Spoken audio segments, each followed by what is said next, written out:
Hello, welcome everybody. Time for league number 2 of the day with Mardu Shadow. This deck has been very impressive. Mistakes were the main reason why I lost a couple of games. A couple of matches, sorry, in the last league, but we're learning. The deck is very interesting to play though. I had fun in the first league for sure. Had a lot of fun in the first league. The whole Shadow and Scourge math is pretty cool. Sun was kind of cool. It's there we go. One of my bands from college.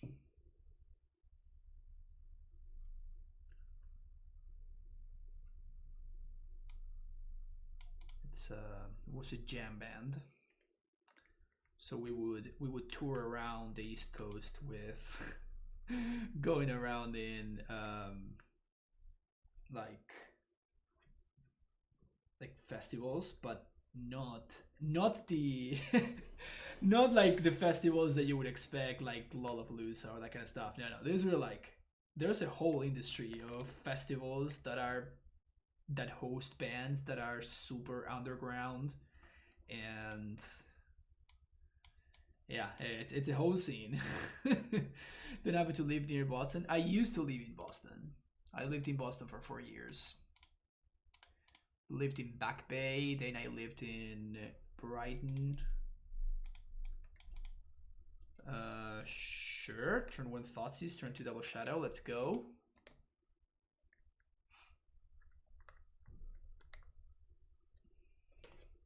We might be playing a mirror here, which is it's probably going to be quite interesting.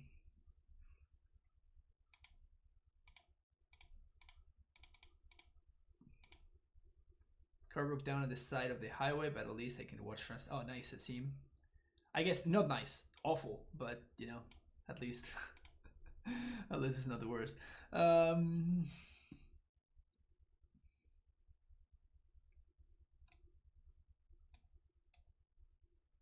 I think I'm supposed to take Bowmat here, right? I don't have removal for it, and it's going to draw a million cards if I let it go, so...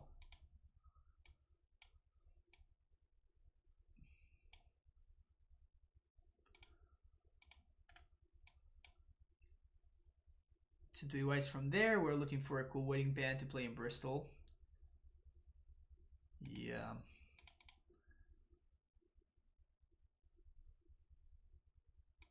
It was a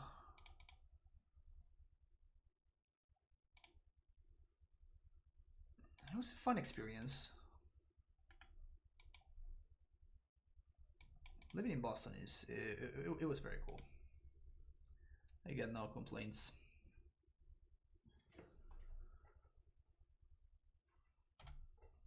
Okay, Marsh Flat. So we have no new information, and we're not blocking here, of course. Opponent growing my shadows. Appreciate the gesture, opponent.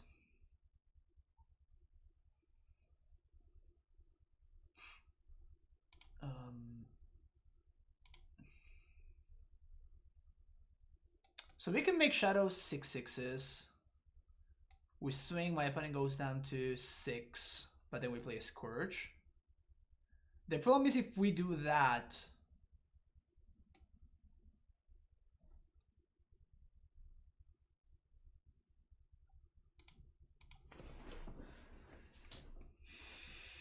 opponent is definitely going to clink here. I think I made a mistake last turn. I should play the Awakening, because that would have given me a lot more flexibility with a fetch land. This is actually something that I didn't think about until this very turn. Like, Awakening just forces you to do the stuff first.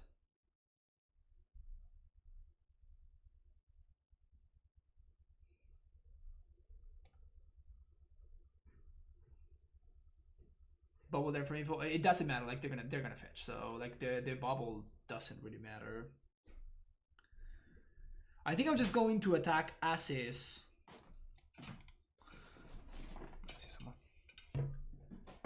think I'm just going to attack for 6. Because they don't have a shadow. If they had a shadow, then they would have been able to play it if they wanted to. So they don't have a shadow. But yeah, bobbling them doesn't matter. I think if you wanted to play around push, we could pay 3 and leave one shadow back.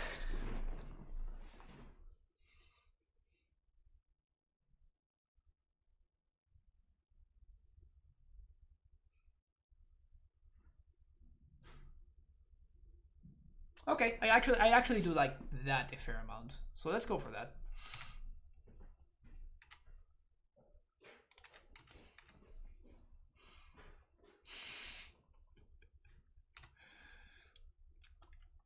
The wife emote is just so great.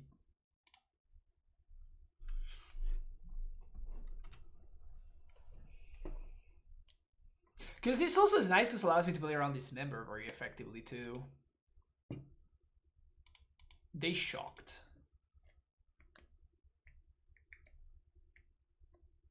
And then they pass without clinging to draw a card.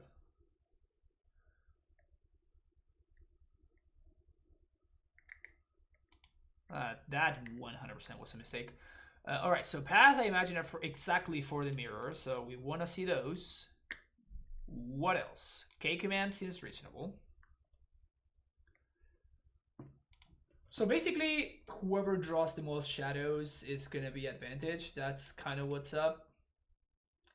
This is where my instincts would send me as far as sideboarding goes. How do you feel about that? Oh, Soul Guide. We like Soul Guide in the mirror. Okay. Still not sure whether we want Bowman or not. It seems like it's insane game 1, but it's just a horrible... turn 1, but it's just a horrible top deck. So maybe this.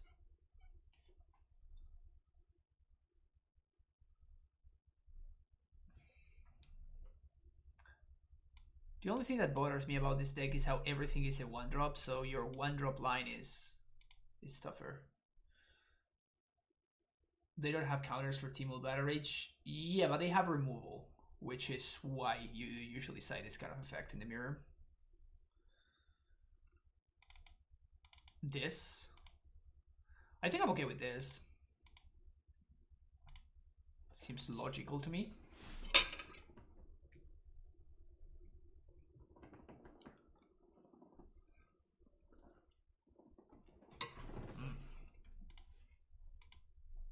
Tasty.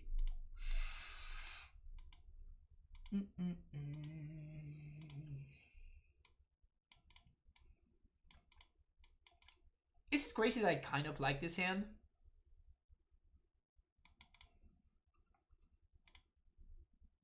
The only problem I have with this hand is if my opponent goes turn 1 Swift Spear and we can't. But if they do that, then we just drop a shadow. So I think I actually like this hand. Yeah. Do you have any drum-only tracks from your band for a hip-hop producer to sample? No. I never was the one doing the recording with my older bands. I was the one doing the playing, so fortunately don't have the tracks. And these are recordings from like 10 years ago at this point, so they probably have gotten lost somewhere.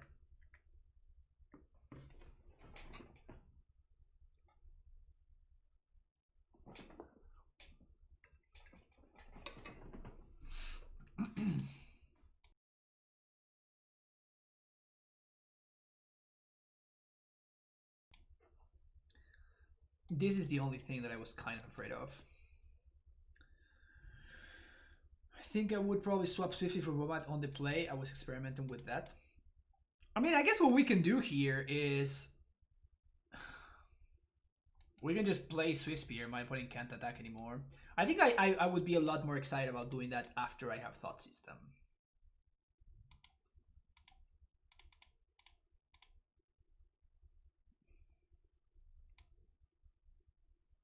Yeah.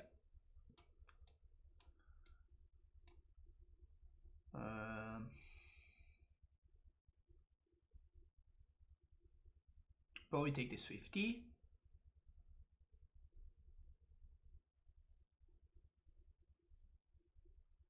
They're super far away from an alien shadow, so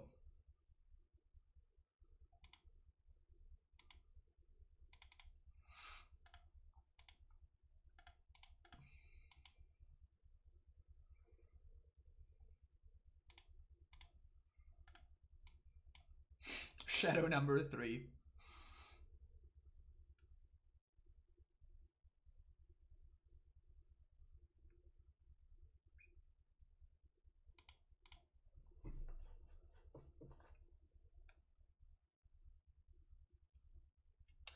You now have an actual band. I always thought you were like studio drummer hired for gigs. I don't even know why I thought that. I mean, that's what I used to do. My band is more of a cover band.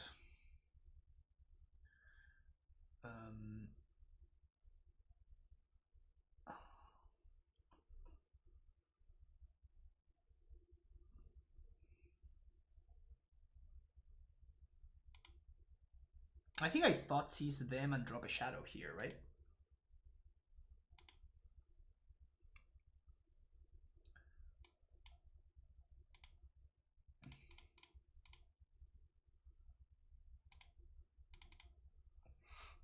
Just play 5/5 shadow.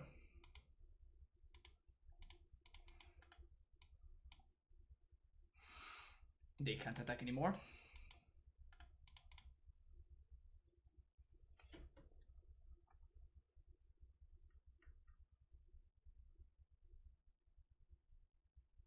Got a Thoughtseize.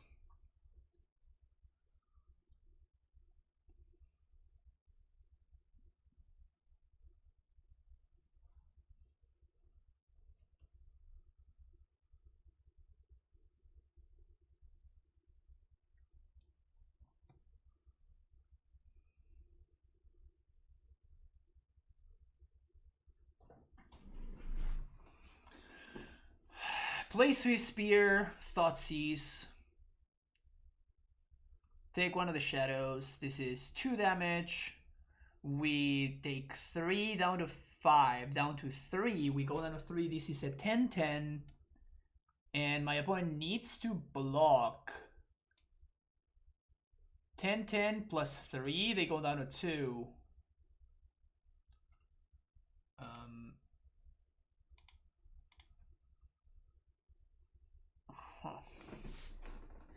If I bolt the courier, I bring them down to... I guess it's better for me to just force the chomp, right? I want to make sure that they can't top deck a land. Or that they have to top deck exactly basic swamp, basically. So that's 10 plus 2. That's 12. I think that we just go for it. I guess they can top deck also exactly Lightning Bolt.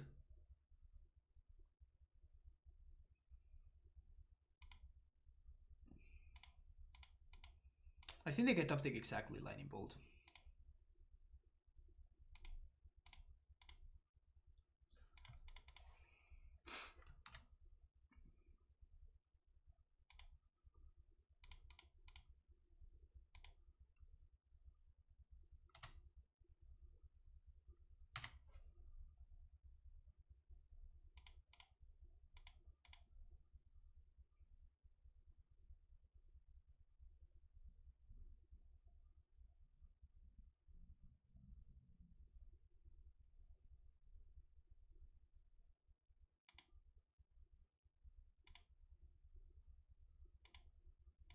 So now if they fetch shock, they die.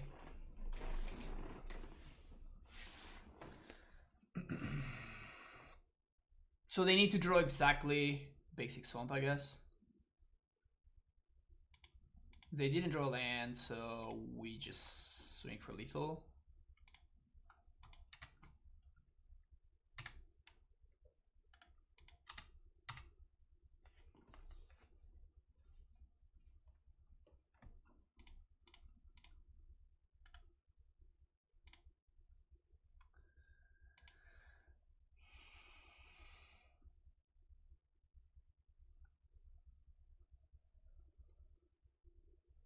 Shadow Master dominates the mirror match. Yeah, so about my band. So my current band.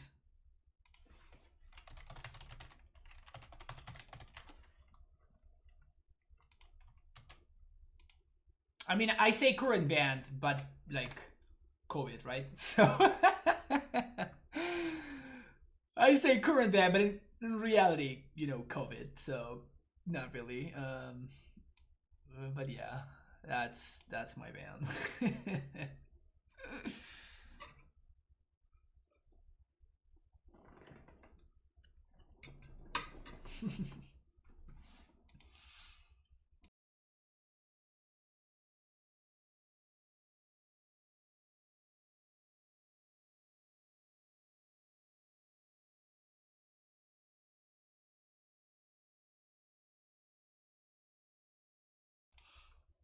But we are cover band, so we don't have that much recorded material.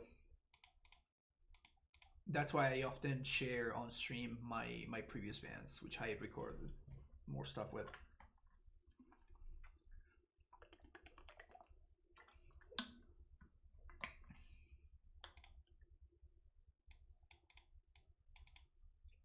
Hells yeah.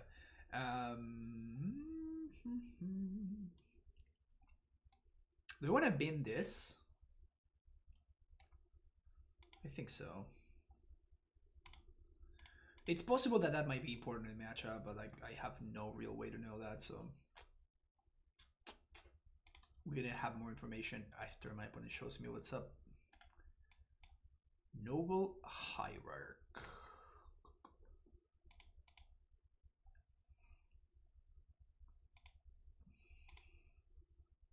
Some Baked Canyon.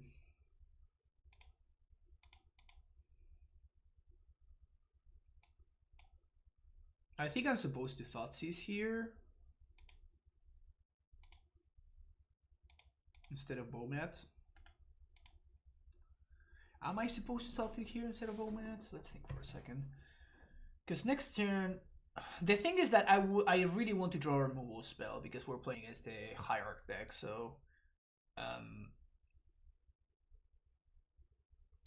that means that next turn if I want to play Shadow, I can't Bowmat and I can't Thoughtseize, I mean.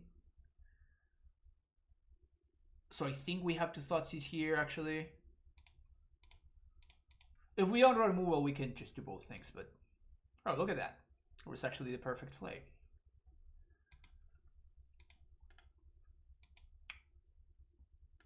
So smart. Yeah, land number 3 is not particularly...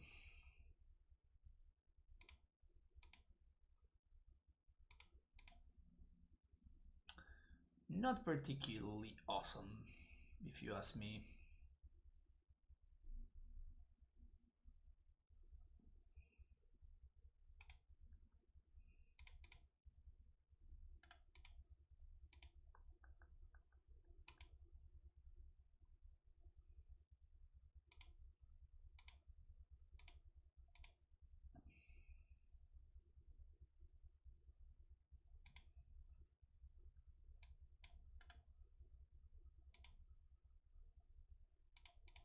Man, I would have loved to draw removal there.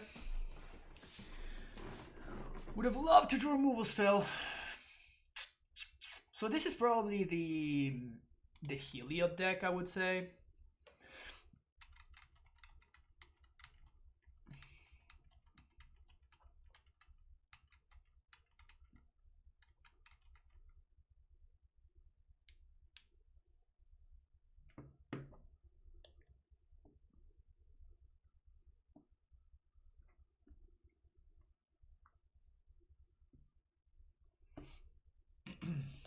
So now Shadow is gonna be a big boy. Shadows, plural, are gonna be big boys. That's a big one. So we kind of need to find removal right now.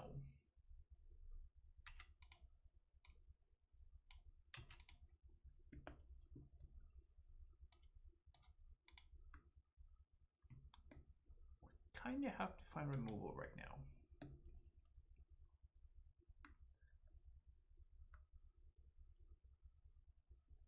We can't shock, because otherwise my opponent just kills me.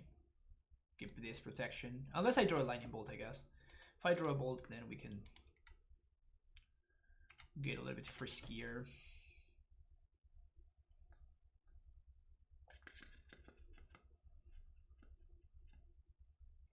Well, there's that.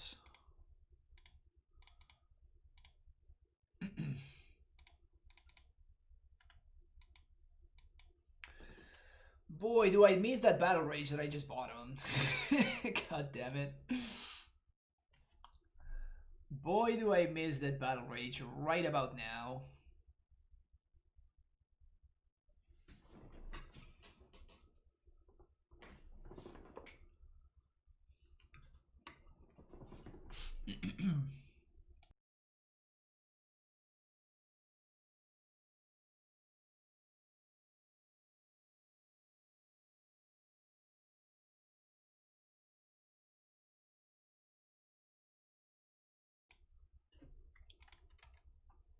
Good to play. The event is pretty cool. Good music choice. On support seems like you guys have a blast. Yeah, it's actually a lot of fun. I enjoy your shows a lot. I really enjoy your shows a lot. Ping Courier. Got it.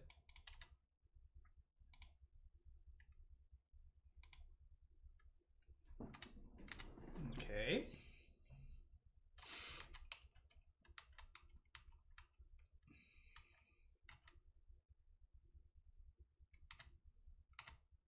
Remove spell, please. Damn it.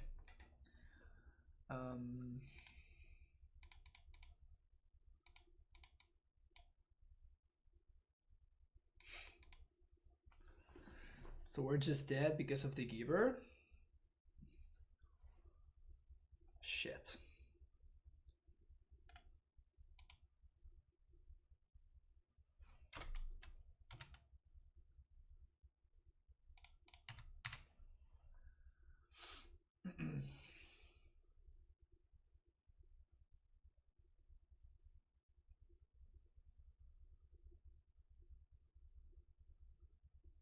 My opponent even blocked in a way that just leaves them dead to TBR even. And I can't punish them. Oh yeah, they put themselves super mega dead to TBR.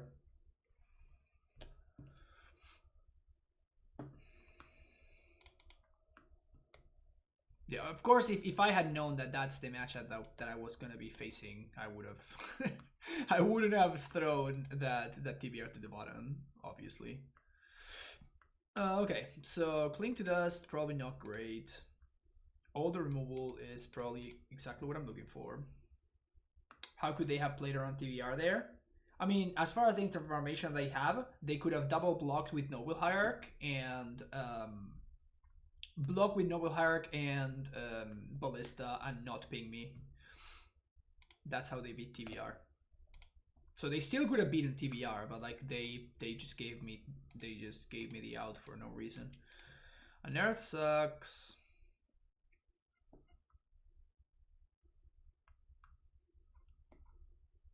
Mutagenic seems kind of medium. Also Bomat seems kind of medium.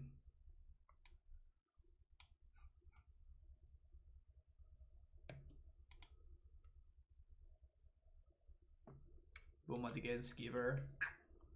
Not the not the most exciting thing. Yeah, I guess I sold myself on not liking Bomat. Just convinced myself that I should not play it.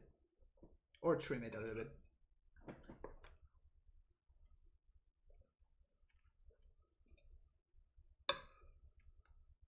Kind of like how Deathrite Shaman made Goblins unplayable. Because he would just come into play and just block Lucky all day long. I wonder if they have Stoneforge. That's like actually a good question. I imagine that we can use removal to push through Stoneforge, but it might be awkward. This hand looks excellent though. We're just looking for another land. We have 2 redraws towards your land.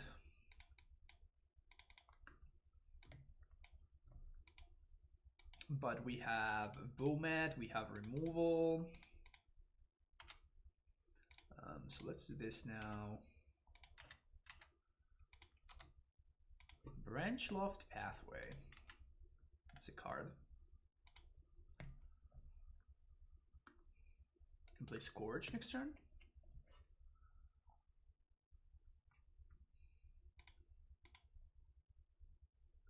Drawing a Canopy too. Okay.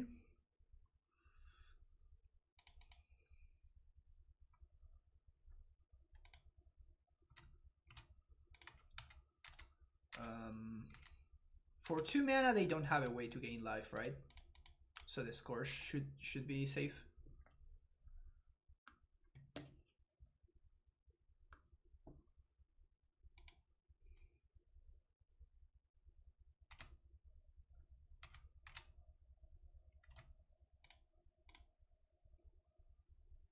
Veil, good to know about that one. Another Scourge.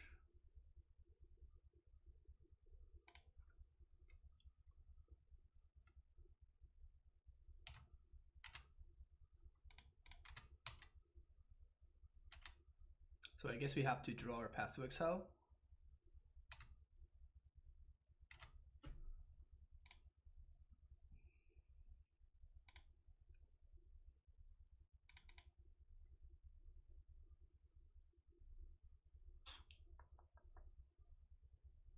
Damn it, Godless Shrine is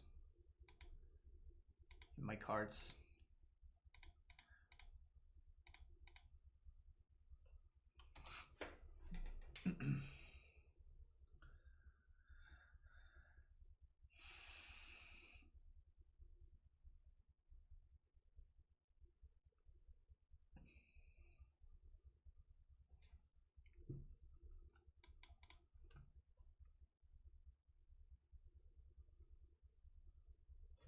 We know that there's a Godless Shrine here.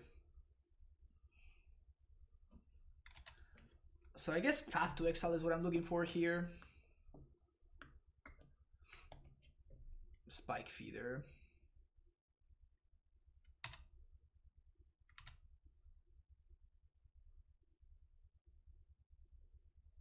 That's real fucking gross.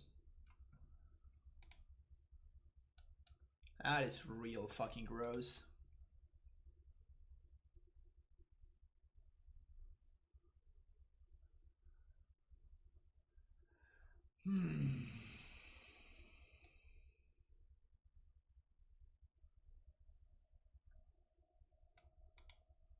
If you are an opponent, you 100% take this trade, right?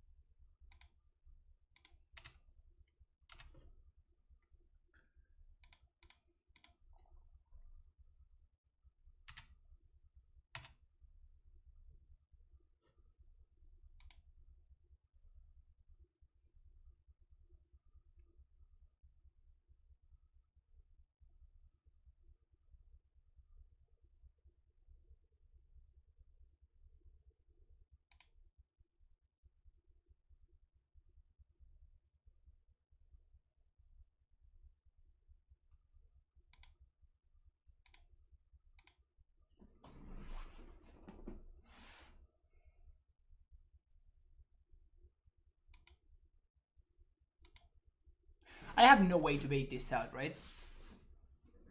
I have to kill. But this might just be an okay exchange.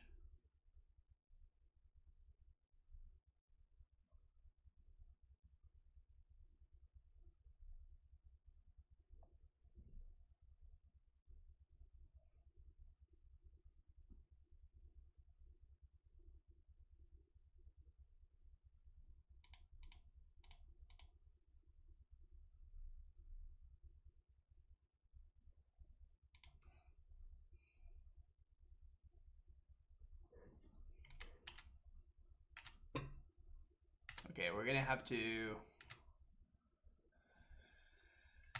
to come back here. So I'm just gonna play the Shadow. I'm just gonna crack the Bowmat.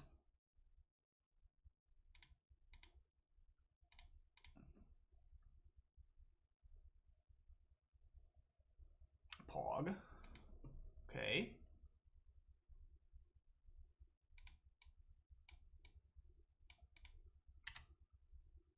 They have company in their deck, so I don't want to path right now. I want them to make the first move. With Amulet thing, I had an Amulet and played a Susa, didn't want to pass right, so I shocked my Brain Pool. Yeah, it happens. It actually happens sometimes.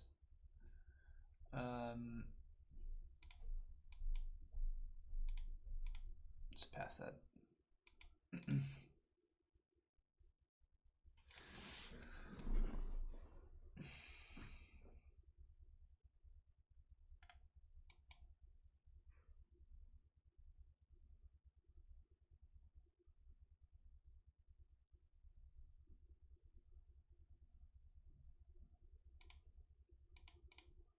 Okay, so Swift Spear. Gonna Thought System.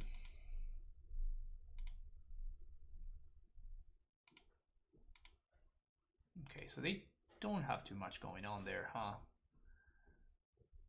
1, 2, 3, 4, 5, 6. So if they top deck, I think I have to use this turn to Lurus, right?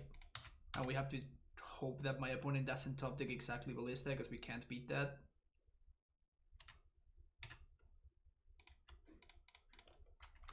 But I think that we have to kind of get this going. Now we lose to Ballista, like that's not something that we can beat.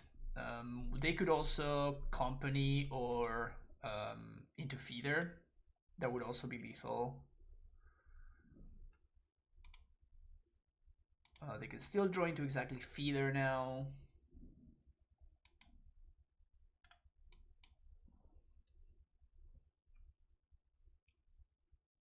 Okay. Oh yeah, please attack. Please get in there.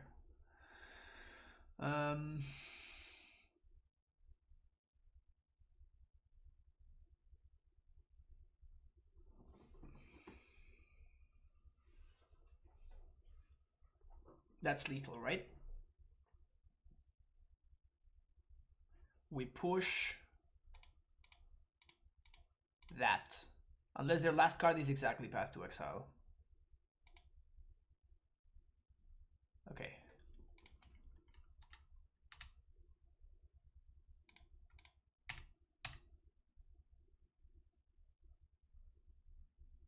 They blocked both. Okay, so this is not lethal now, but now we don't die to a single card off the top because I can use Lurus to get back a Seal of Fire.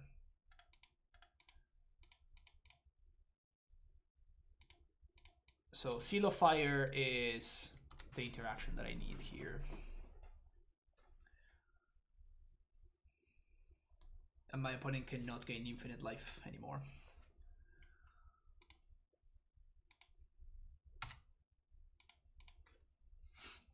Major Captain is fine. Walking Ballista.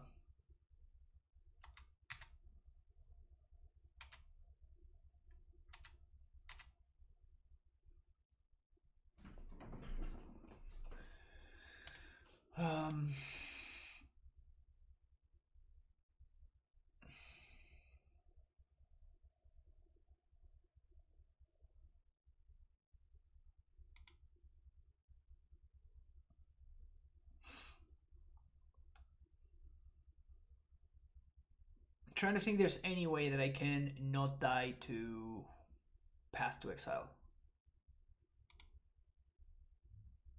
I'm trying to figure out if there's any way that I can not die to Path to Exile. Because there's obviously the very easy line of just like Timur Battle Raging here. I guess I can just do everything, right? We just go for TBR.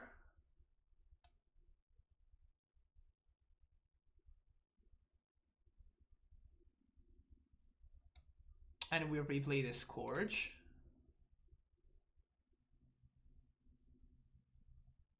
Yeah, this is just fine, I think.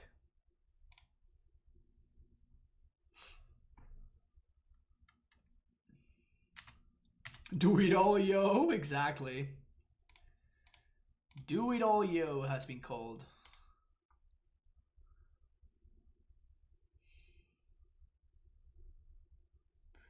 Like, even if my opponent paths the Shadow,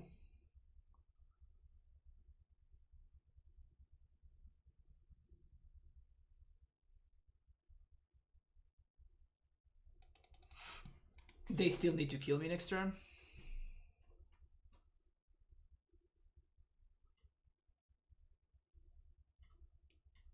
And I don't die to the Ballista combo because I have Seal of Fire in play.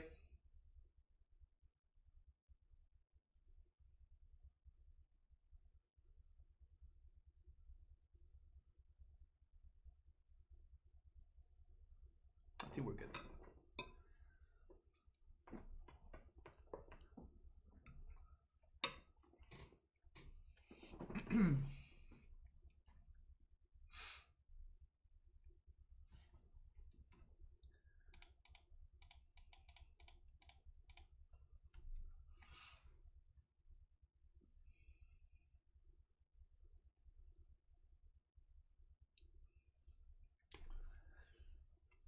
When you are this smart, you know.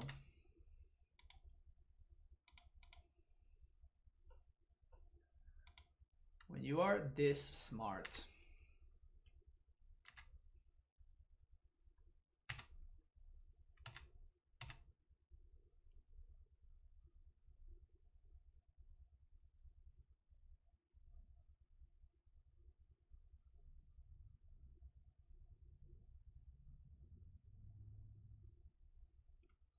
Remember when I play the Scourge in my first main phase instead of waiting to the second one?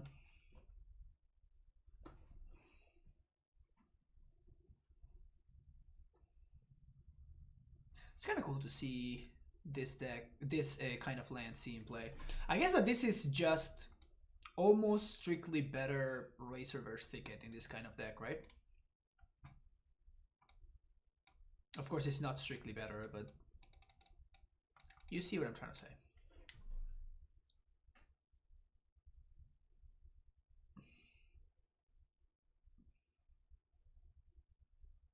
Almost, yeah. It allows you to company if it's your fourth land drop, right? So it seems like a pretty big deal. If it's not the only land you have. Yeah, well, that's the issue, right?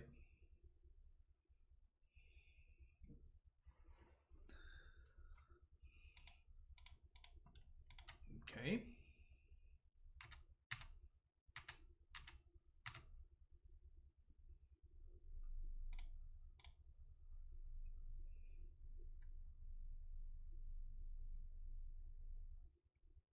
So this is just lethal now.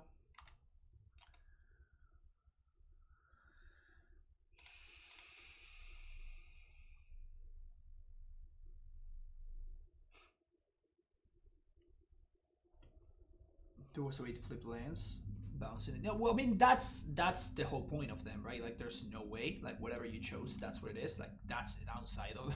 Otherwise, they would just be like dual lands, right?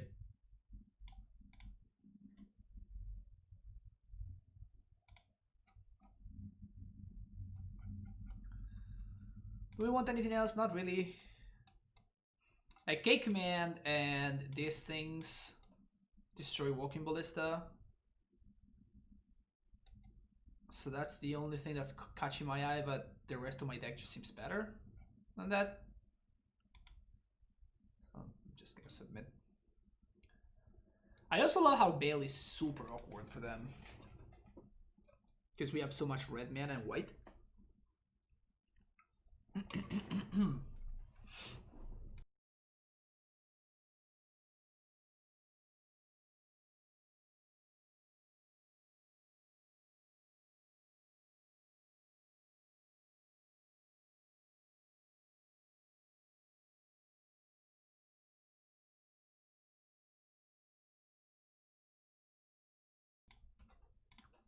A little too much wishful thinking with that one, unfortunately.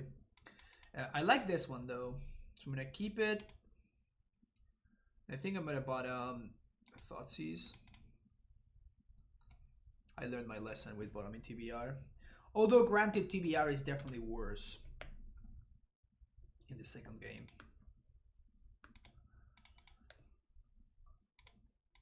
So let's see what they're drawing. They're drawing a Conclave Mentor.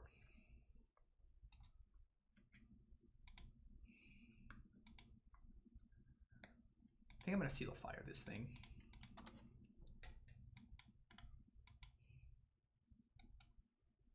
More removal. So what I would like to see above everything else is a land. Easy. Almost trivial. Almost just trivial. Well, that's a Coco.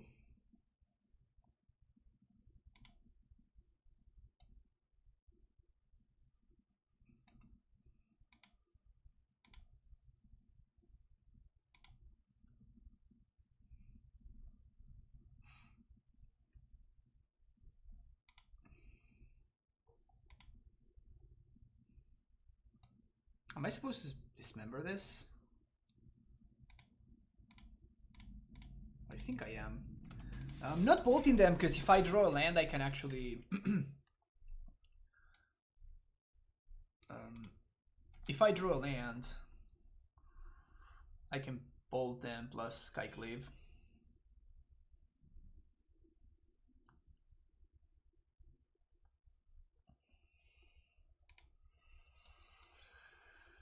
Well, I think we have to do this.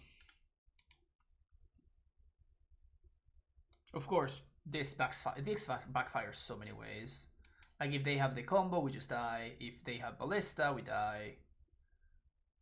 They have the combo. Shit, man. Like I literally saw their hand and they had nothing. Literally saw their hand and they had nothing. Of course, that would have been perfectly fine if we had found the land, obviously, which is what I was saying.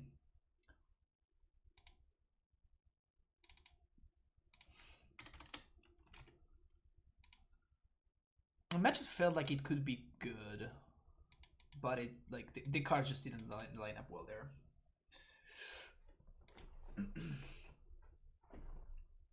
And I just had to take the Color Kid Company. Like that deck, I've seen lists and like that deck plays something like 25 hits, but like you still have to take the company there. Like, was I really supposed to take the Heliod? I don't think so.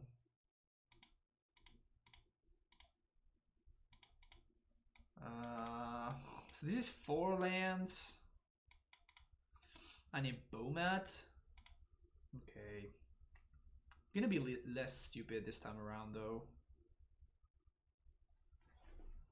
I think this is a Tron player, if I'm not mistaken.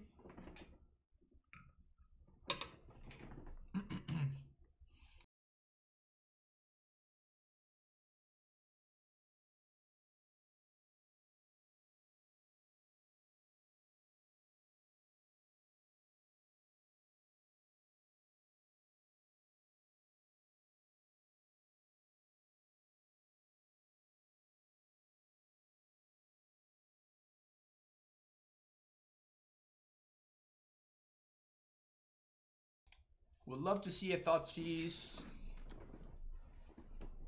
Yeah.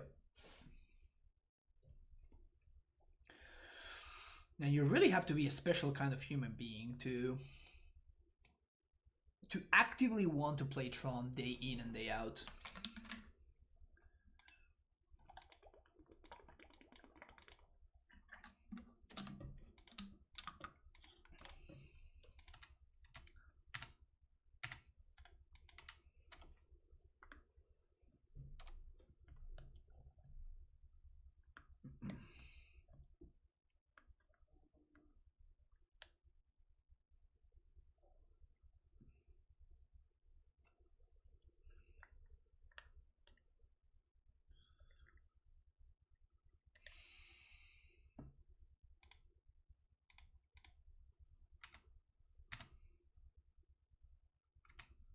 I think that we just max output damage.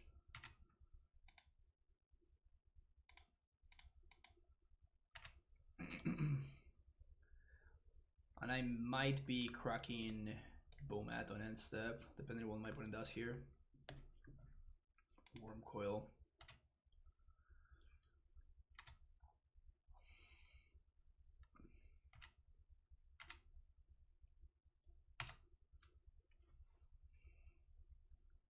So for the price of 1 mana, we get to draw 1 more card. So I'm gonna play here, yes.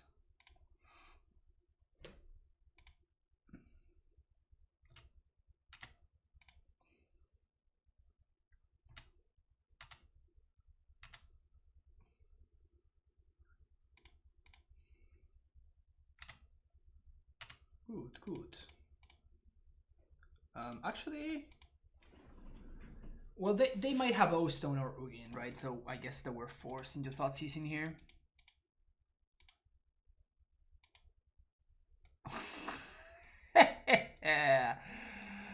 Ah!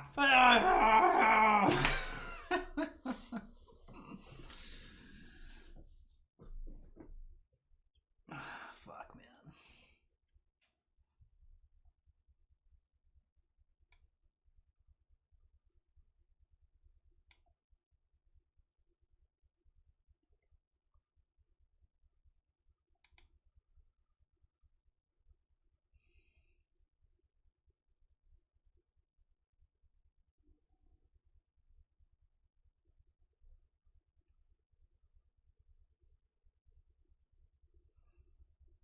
Does this even matter?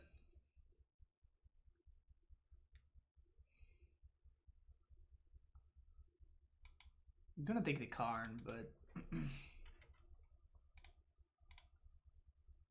what are they drawing? They're of course drawing land. Expedition map, yeah, of course. They are obviously drawing exactly what they need in order to cast Ugin right now. One of their 2 Ugins that I couldn't cut them off of. Okay, let's move on to the next game.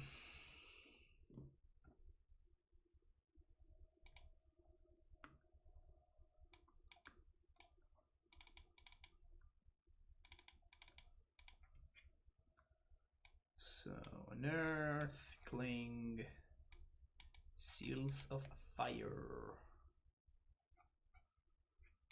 Dismembers, and what was the other thing? Pushes.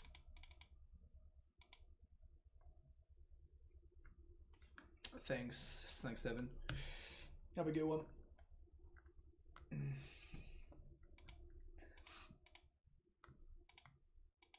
Alright, let's draw reasonable cards here, shall we?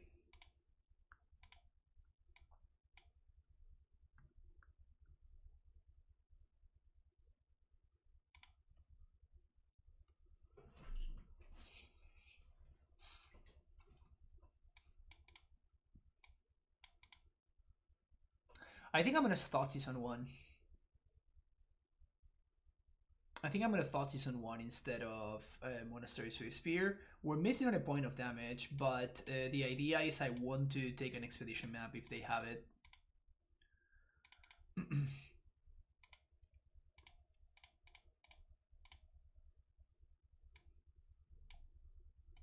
Pog. I guess I take Chromatic Sphere? Because this allows them to steerings.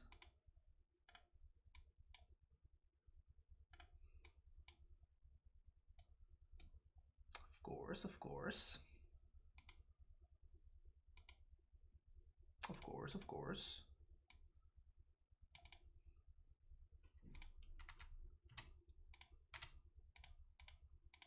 I'm gonna use one of these because I'm planning on potentially deploying a Skyclave.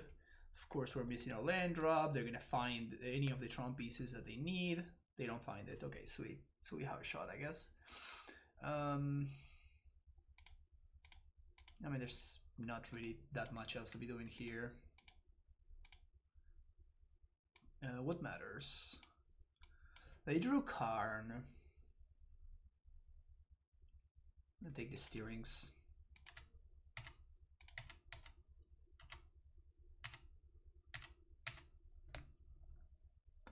Don't draw the Tron piece, please. Okay. Happy that I took that. Land. Land. Let's go. Nope.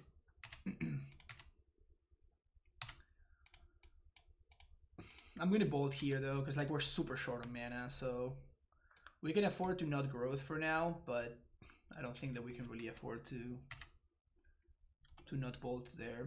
Land. Why are you doing this to me, deck? Why are you doing this to me?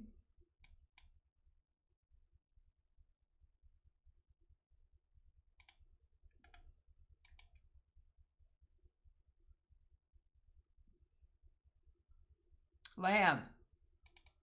Okay, that's, I guess that's something.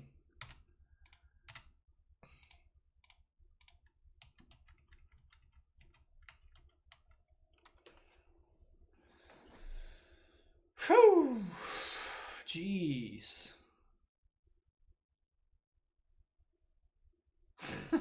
that was the most bizarre game ever. That was the most bizarre thing. I guess this is fine. Woof.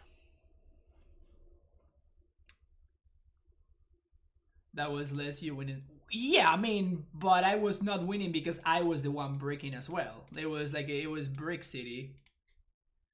They kept 7. I don't think that we can keep this. This seems significantly better, so let's keep this. And I think I'm gonna bottom the Shadow. Yeah, definitely bottom the Shadow. Timur Battle Rage just seems too important.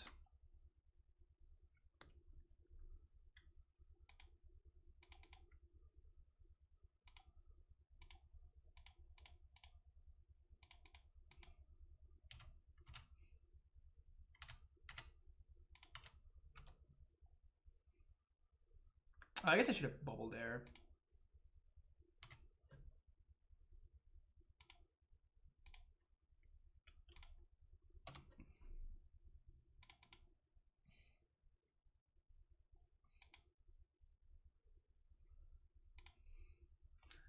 I think I'm gonna maximize my damage output here because I want to play the biggest Scourge possible.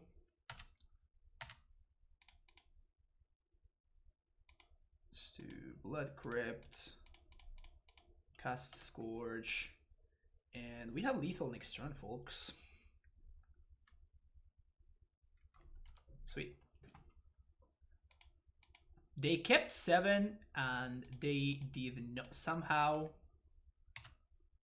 They kept 7, yet somehow they did not. They did not have turn 3 Tron. I don't understand that. Like, I really don't understand that. Whatever. Like, it's literally like the only thing that I know about Tron. You are basically never ever supposed to keep a 7-card hand that doesn't have turn 3 Tron. And I think that's literally the only thing that matters about Tron, right? Because that's like literally why you play the deck. So I didn't understand Tron players that keep... I would actually like... if there's any Tron players in chat, like what are the kind of Tron 7s that you would keep in a precisely in a matchup like this one, right? What are the Tron 7s that you would keep that don't have the turn 3 Tron? This is a really greedy hand. This is a really greedy hand, but if we find a fetch land, this hand is actually nuts. So let's keep this one for science. We have 2 looks at a fetch land. I guess even in normal land it would be okay. Oh, whoops. I meant to crack this first. Okay, so this doesn't matter, this doesn't matter, this doesn't matter. So I guess we take the Stoneforge. They're drawing a sword.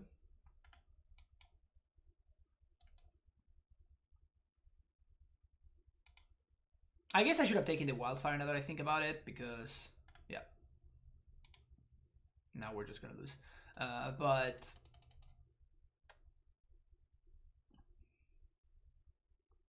I didn't see that they actually had flagstones. Like, this was on the dark side, and I didn't look. I should have looked. Should have looked better. Katria Triumph? Jeez, 4-color Wildfire? Well, this is great for us. Sweet.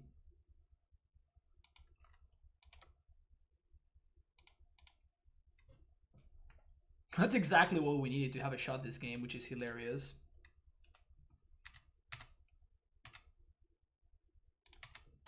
This game would be a lot tougher to win if they had Wildfire themselves. I think they just thought that I was on Upsol spells, but I showed them lures, so I couldn't be Upsol spells.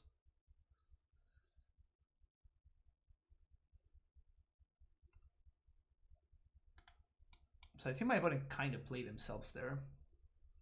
Probably going to use this turn to play the sword.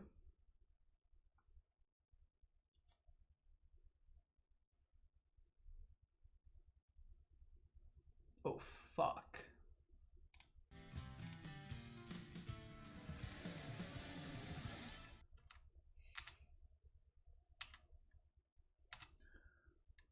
Well, I guess we die.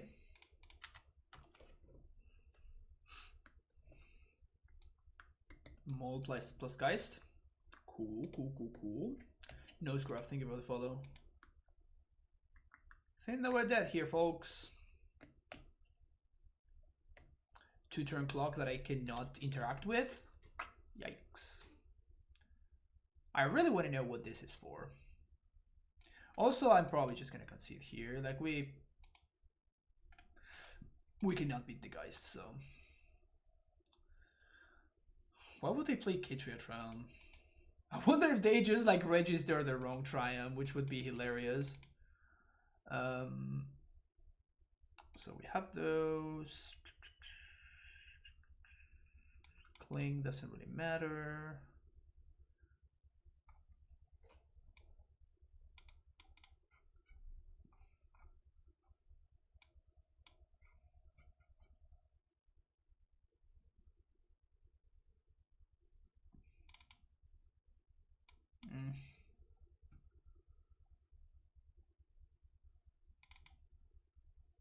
So that.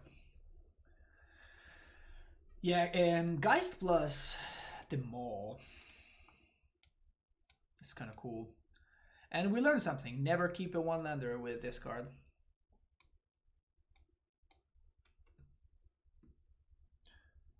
To be fair, like, I have seen Shadow decks lose into exactly that pattern too many times from the other side. Playing against a Shadow player and then just like somehow we're gonna keep this.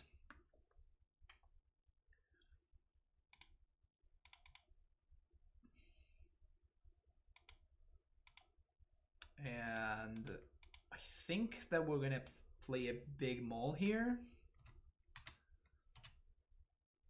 So let's do this right now. If they have a bolt for this Swifty, that's fine, because we're gonna play a 4/4 Maul, Scorch, sorry, on turn 2. Which is exactly what they have apparently. Ooh. That's really interesting. Now let's go with the Scourge. Such a bigger clock. And also, like, if we go with double Bowman, then my opponent just plays a Stoneforge. Like, we're basically Stonewalled, so... Hey, Stonewalled. Stonewalled by the Stoneforge.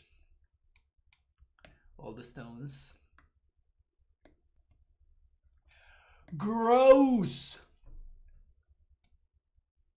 Absolutely gross. Oh, so disgusting. Okay, so I guess that I did make a mistake last turn, huh?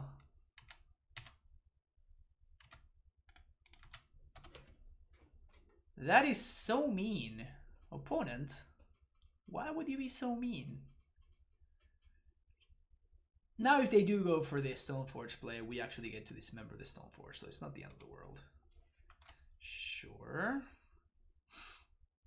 Opponent Mono Helix is over there. Shock.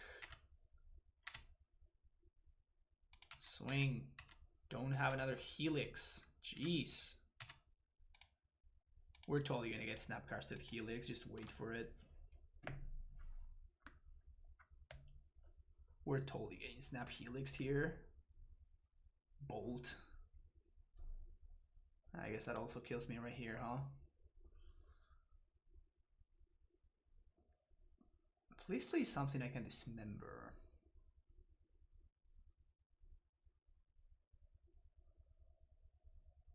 Wildfire.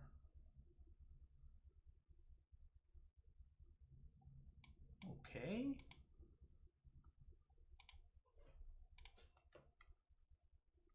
It's kind of weird. I guess I'm gonna draw one more card.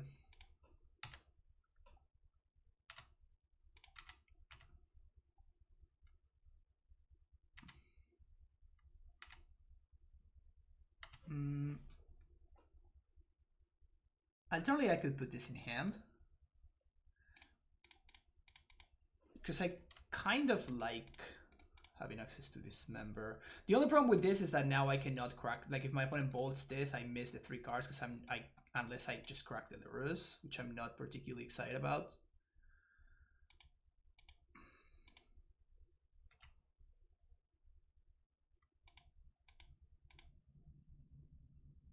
Also, that's just a Stone Rain that draws a card.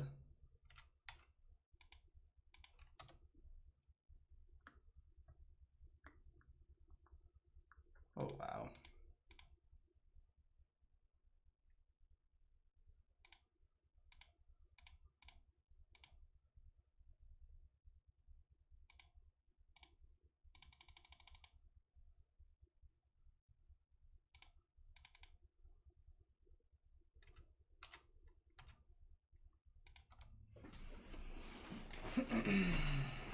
It's an interesting Titan list.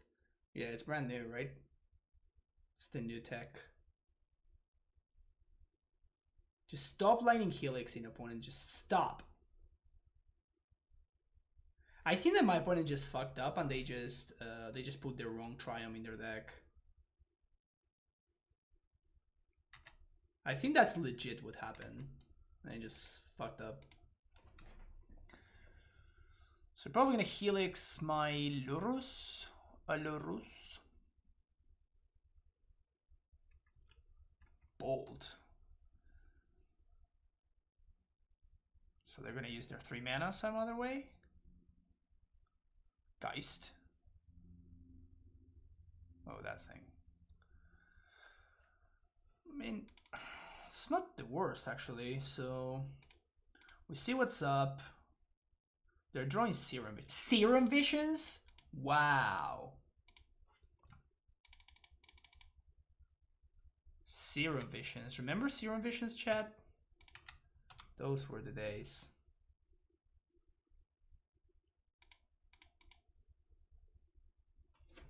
Fire. I still remember, like, one time I traded a playset of Serum Visions for 12 bucks each. For whatever reason, I had 2 playsets of Visions, and one of they were going for like ridiculous amount of money, just like unreasonable amounts of money. They might play Tribal Flames, but if they would play Tribal Flames, then they shouldn't play this Triumph. They should play the other Triumph, the one that gives them the full 5, right? The Absent Triumph.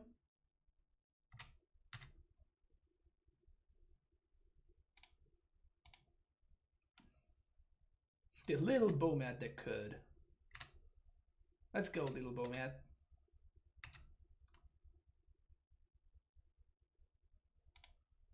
Give me that sweet, sweet card advantage, little Bomat.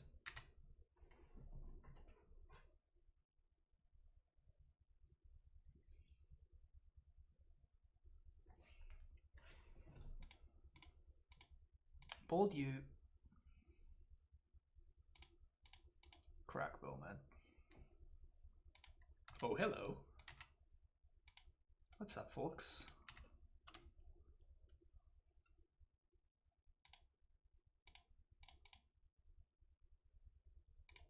What you drawing?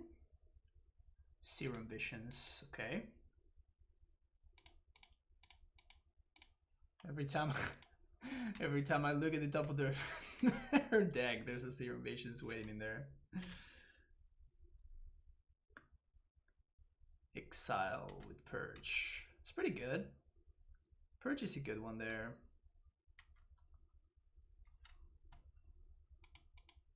Oops. Sorry. Top bottom. No cards. So we have lethal now. Pogmad Courier.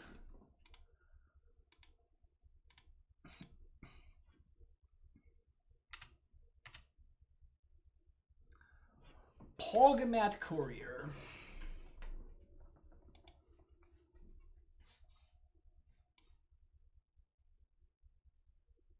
Am I supposed to keep Cling? Because of Snapcaster?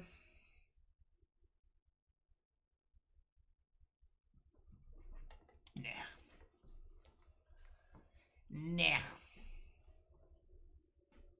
Oh, is this a... I know Spike was messing around with a similar list to this one, but I guess that this is a Saffron Olive list. It could be.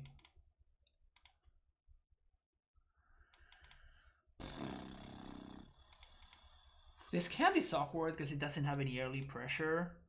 The thing is that the cards that I'm seeing I do like a lot, so I think I'm gonna keep.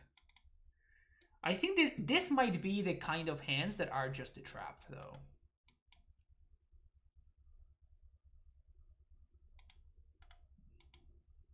This might be the kind of hands that are a trap.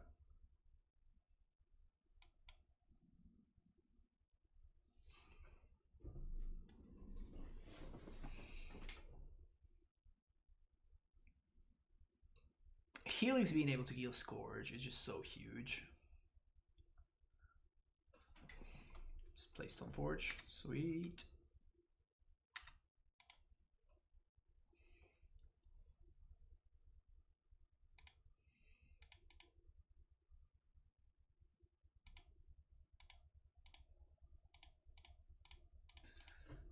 Too bad this isn't Dismember, because it would have been great to like just drop a Shadow onto Thoughtseize. No.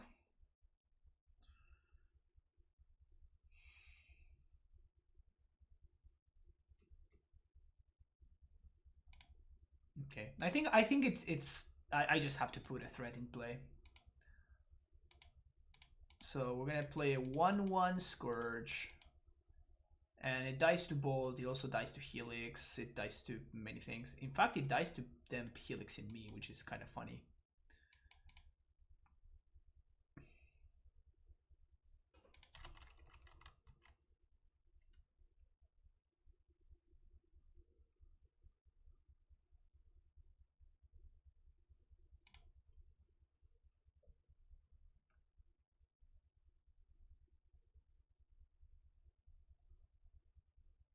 Opponent.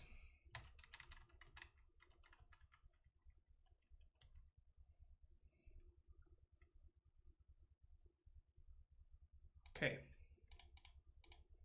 What's this here?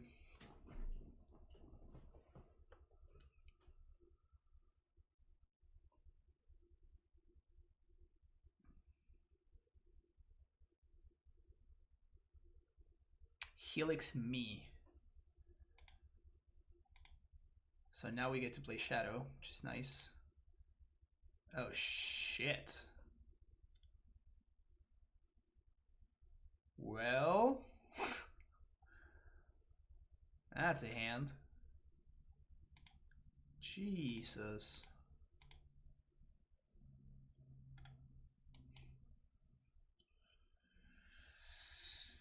That's a hand, alright.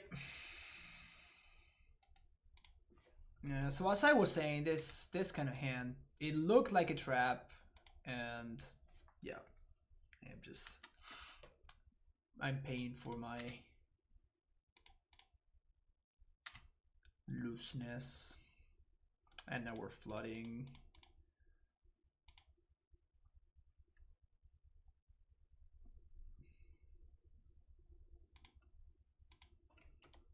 The worst part is the threat that they did not path is the Scourge, which we actually cannot play because they're 22. Brutal. We really need some Swift Fears.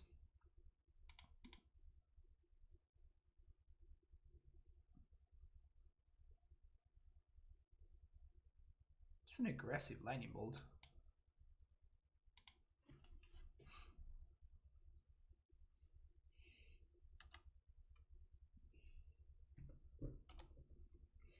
They could have Snapcaster or something like that. Swift Spear.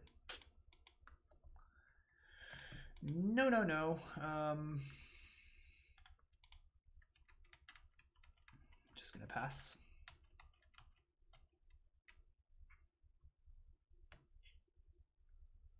Snapcaster is lethal.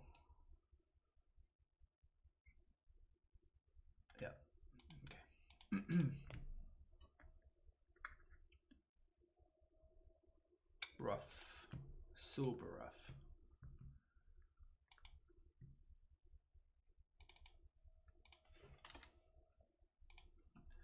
Okay, so we're learning. First of all, one landers with just swamp that shocks you are not keeps. Hands with shadows and scourges that don't have pressure, also not keeps. This not a keep. Oh, this is interesting. I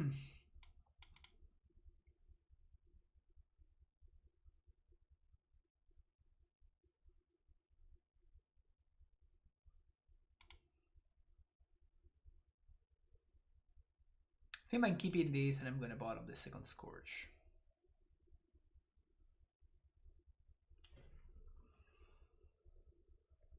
It's an interesting hand.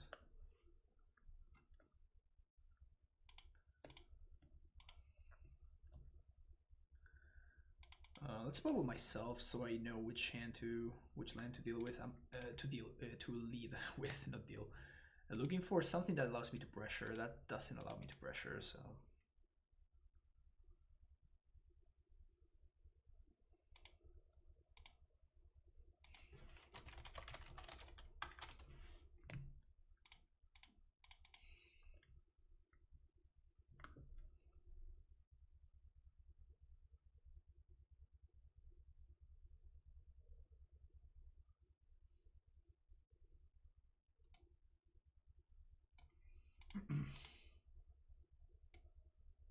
Just notice that this is the Apocalypse symbol. Oh, we're playing against Neobrand. We're drawing the Dino. So we're going to take the evolution. We're just going to hope that we can pressure them fast enough. Nope. And also nope. Okay, not looking good here. Not looking good at all. Also, Scourge looks unplayable in this matchup.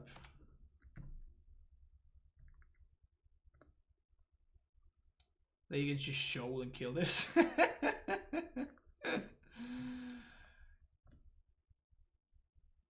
Yeah. We had the double redraw, but double redraw didn't take me anywhere. And now we draw this stupid dude.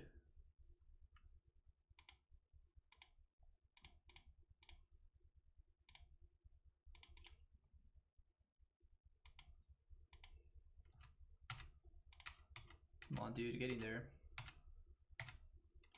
So I can play this ridiculous 1-1.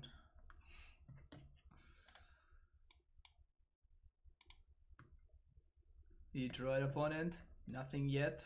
Okay. Okay, thoughts is you.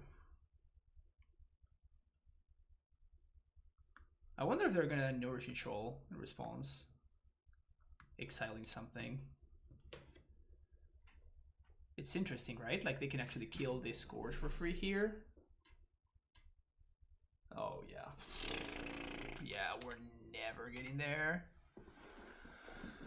Ugh. Taking the shoulder. Attack. Play Lorus. The second they draw one of their missing combo pieces, we're just dead.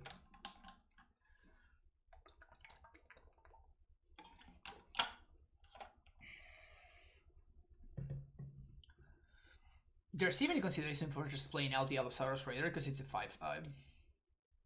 And I can't attack anymore.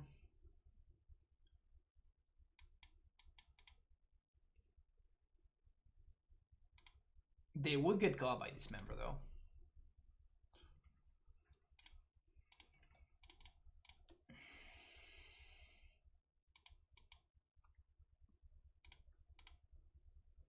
Veil of Summer. Main deck Veil of Summer.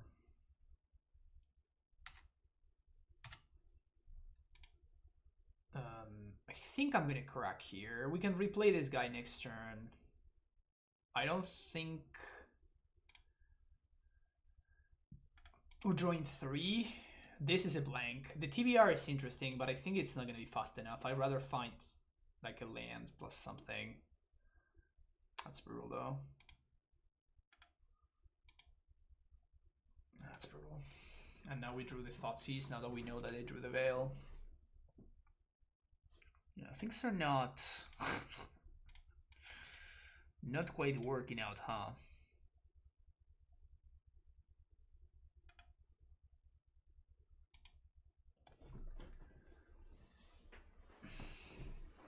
I know you're from SA, but your last name sounds very Eastern European. Oh, South America. Yeah, it's a Polish last name. I don't feel like you're into this deck. Oh, I'm super into this deck. It's just, it's kind of weird, right? Like I'm learning, I'm trying to learn like what are the play patterns, right? Like this is my first time playing the deck, so I'm trying to figure out what the play patterns are. What are the keepable hands? Why are those keepable hands? So that's all that I'm trying to do right now. Just gonna guess Polish, but I didn't want to sound like an idiot. No, you were right. And sands are not helping me. These draw steps are not helping me, unfortunately.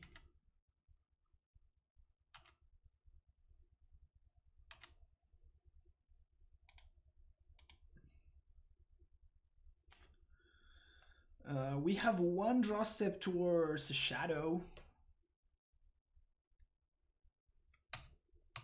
Veil is just makes it so this Thoughtseize is basically a blank.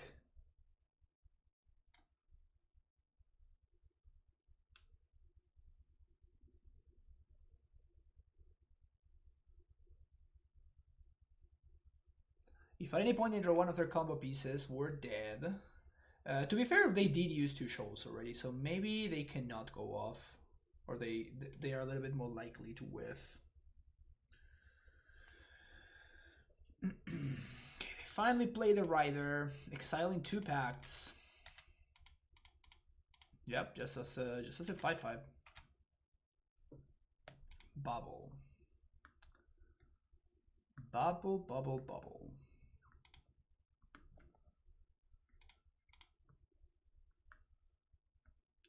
Gemstone line. So actually, if we draw this member now,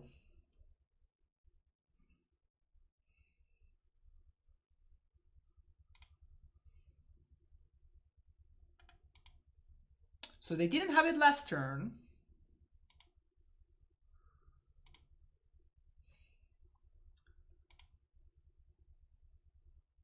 So I think we chill.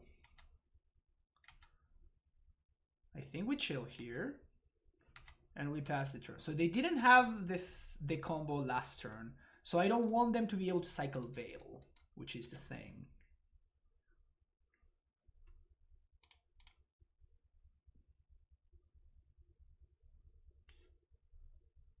Now Rider is a 6/6, which means that we cannot dismember it anymore. Unless we attack and they block for whatever reason, which doesn't seem particularly likely. So let's see what they're drawing. Serum Visions. Let's eat their Nourishing Shoal. Another Bowmat. Let's cling the other Nourishing Shoal. Land, land, land. Land in one of the mini bubbles. Thoughtseize.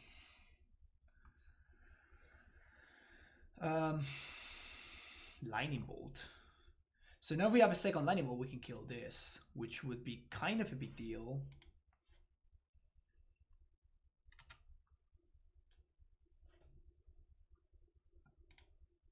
That's huge, actually.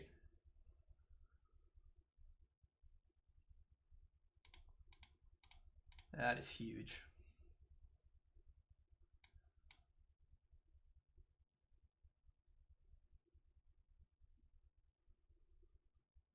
I guess they can back off negation this Lightning Bolt, which is what might be happening here. No, they just back it in. Wow, I can't believe we got there. That was...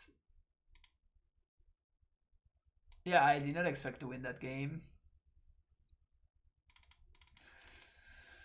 Okay, so Path to Exile.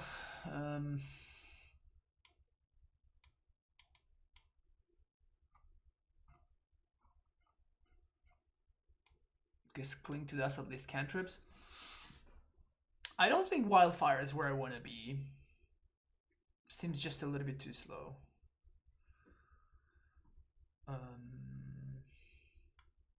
Maybe just the one-off. I'd go attack with Bowmat, redraw 2, replay Bowmat. Well, I was planning on playing the other guy.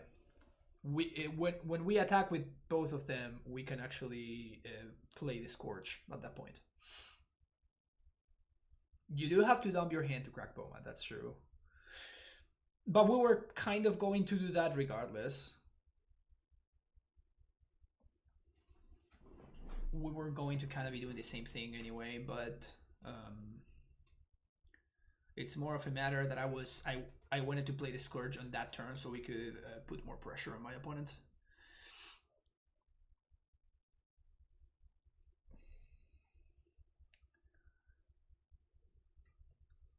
Kind of the hero of that game was Cling to Dust, right? Just the random use all of my lands that I have in play because I flooded like crazy, so I can draw cards for 5 mana. Elvin sucked, name will follow. This is not a keepable hand, obviously. So we're going to ship it. So we have a Shadow. We have interaction on turn 1. Okay, yeah, I'm gonna keep this. Let's bottom this Seal of Fire, which seems like the least impactful card there.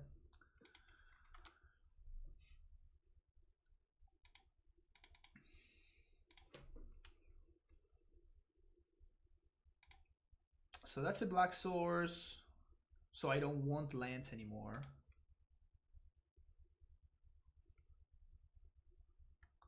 Sacred Foundry.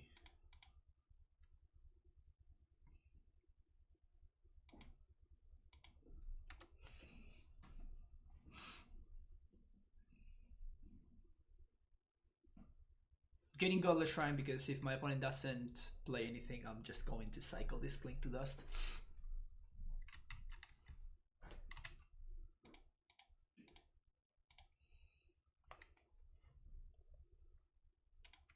Another bubble. Okay.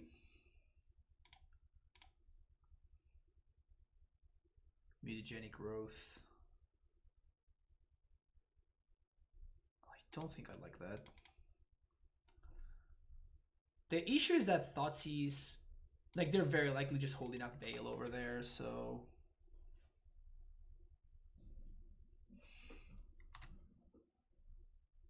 That is kind of what I would have liked to draw.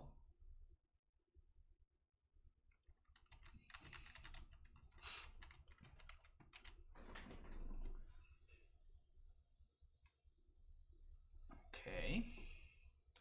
A little bit too late, folks. So, Shadow. I think I'm just gonna go Shadow, Shadow. Hold up. Hold the Path to Exile. And next turn we can play Double Swift Spear.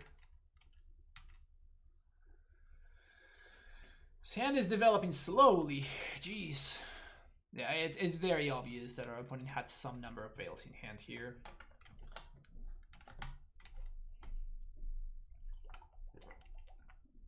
If we can get them to the point where they are not able to draw twice, I think we're going to be in hopefully okay shape.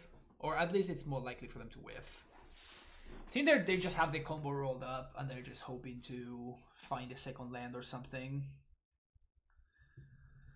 Maybe some number of Chancellor are in the mix.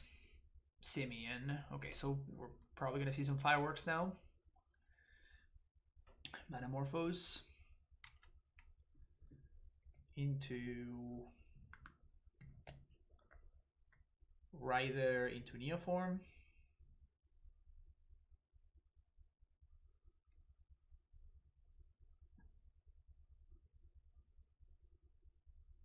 They might even holding up. They might even be holding up Spell Pierce here, which obviously we cannot beat. They have nothing. Wow.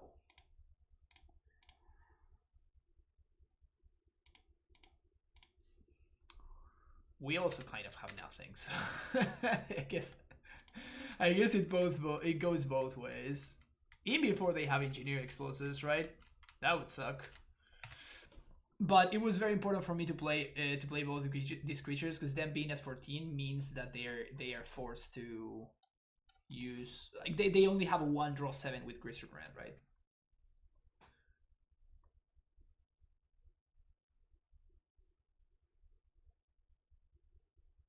Like this night they can only have nothing. I mean, that checks out. That math checks out completely. So yeah, you must be right. Manapod.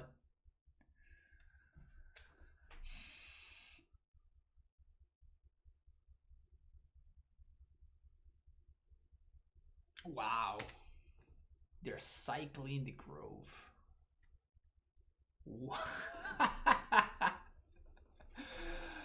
Oh my god, Neobrand sucks, man. Neobrand sucks. What was that game? Like, what the hell was that game? Holy crap. Alright, so this deck looked very good when it was doing its thing, but it did have a couple of matches where it was really awkward. One thing that's very important to note is, of course, these were my first 10 matches with the deck, right? So I think that I was very, very inexperienced with it, and I made some very crucial mistakes. I remember one of them was thinking about the potential of like having white cards in my side that I brought in for game 2, and prioritizing those over making sure that I have black and red. I would imagine that you would want to have like 2 Blood Crypts, and then you would try to fetch for the first Godlike Shrine or Sacred Foundry or whatever, right? But it seems like the deck just works on such thin margins that every mana that you have access to, you kind of have to make sure that you make the most of. So having access to, you know, that's why we see the other list that has like straight up black red and doesn't even splash. So it's cool in that way. One thing that I wonder is why we're splashing with Sunbaked Canyon instead of the other one. That is something that I was thinking about, and it's just like, I guess that we want more red sources. Maybe because we have this, we have like we want an even number of red versus black sources, and this is kind of like our only black source. I guess these are only black sources, so these are only wild or only red sources, but obviously Sunbait Canyon helps cast Lurrus. But it feels like the deck is... I guess that you are kind of even split. Like I assumed usually shadow decks, like for example, Grixis Shadow and John Shadow, which are the two shadow decks that I actually have experience in tournaments with. Both of those decks, usually, like for example with Grixis Shadow, you want to get like 2 Watery Graves in play before you even consider fetching a red source, right? At least in most shadow decks back when I used to play that deck. So I guess I kind of assume for whatever reason that would translate here, but it feels like kind of you're not base black, you are kind of evenly split. And not only you're evenly split, but in the early turns, your red mana is a lot more important than your black mana, because your red mana cards actually enable your black mana cards. Which is something that I didn't really consider until I was deep into these leagues today. So that is definitely something that is important to consider if you're going to be playing this deck. What else? What other thoughts? I feel like you would really want to play something like Street Wraith, but like of course it doesn't make sense. Like Lurrus is just busted enough that even if you don't you don't get to play Street Wraith, like this card is definitely worth its price tag, and that's why we have access to mutagenic growth. Jeez, that word is weird to say. And we have access to this card in order to help us enable our shadows, though we did struggle in a couple of situations in order to enable our shadows. Bubbles, I feel like it depends very much on your hand, I guess, but there's like it's no guarantee, right? Like I was keeping hands like 1-landers, for example, with like a couple of bubbles, but then like you're only playing 19 lands, right? So if you fetched for a shock on turn 1 and you played your bubble, you're only drawing towards 17 lands, so you're still less than 50% from your draw step to find a land, right? So it's not like these bubbles are a guarantee of anything. Of course, like you're gonna play it 100% of the time because of Lurrus, but definitely it's interesting how after playing a couple of leagues with the deck, a couple of things start to become more and more apparent. So it feels like your red mana is actually more important in the early game than your black mana, and then that shifts. And then your black mana in the mid to late game is going to be more important than your red mana. So I was prioritizing black mana a little bit too much in the early game, and I got punished by doing that in a couple of situations. And even one of the games would have probably been a win if I had fetched properly, but I fetched kind of like thinking 4 turns in advance, but without really understanding the right now.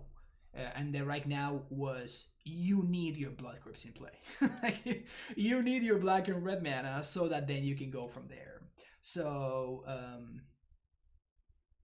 this is what the whole point of this series is, right? Like to see how the other decks play and what their vulnerabilities can be and that kind of stuff. So now when I'm going to be when I'm playing Amulet or I'm playing Reclaimer, I'm gonna act properly, right? So if I am pathing a shadow in the I know that I need to prioritize getting rid of the red mana in the beginning of the match, while in the with Ghost Quarter, or with something like that. Even if you're playing like Wildfires, like if you're playing the Jeskai deck, like in the early game, you should prioritize getting rid of the red mana. In the late game, you should prioritize getting rid of the black one. So these are useful principles to kind of understand by playing the deck. Besides that, the list honestly it felt pretty good. Like when it was functioning, I felt unstoppable, honestly. Like the first 3 matches that I played, I just felt like I couldn't lose. It was wild. Then the wheels kind of fell off and we started to see a little bit of the fail rate. There were a couple of hands that I kept that were like Shadow, Scourge, Thoughtseize, and like a couple of lands, and like those hands just go nowhere. Like these cards are extremely important to your strategy, and you kind of want to prioritize seeing these cards over these cards in your opener. So that was also pretty eye-opening for me. And yeah, besides that, I don't think I would make any changes, mostly because like I copied this list from somebody that did well with it, right? They probably have more games, or the person that they copied it from have more games under their belt than I do. So I'm not gonna consider making any changes until I have at least like a couple or 3 more leagues under my belt. But it was still very cool. The play patterns that this deck encourages are actually super interesting. Like it's one of my favorite things from playing Shadow back in the day was precisely making all of these calculations and kind of like threading that life total, making sure that you're not going too low, making sure that you don't stay too high when you should be going lower. All of that stuff is kind of cool, and it has a lot of the whole principle that I always stress with Amulet of thinking multiple turns ahead. So it's really prominent with this deck, the whole thinking multiple turns ahead thing. But obviously it's prominent in a different way than it is when you're playing Amulet. But yeah, I had a really good time. I hope you did as well. Of course, if you have any questions and you want to get in touch with me, you can always talk to me and find me on Twitter, and you can leave me some comments here in the video. So hope you liked it. I hope you hit that like and subscribe button, and I will see you in the next one. Take care and have a great day.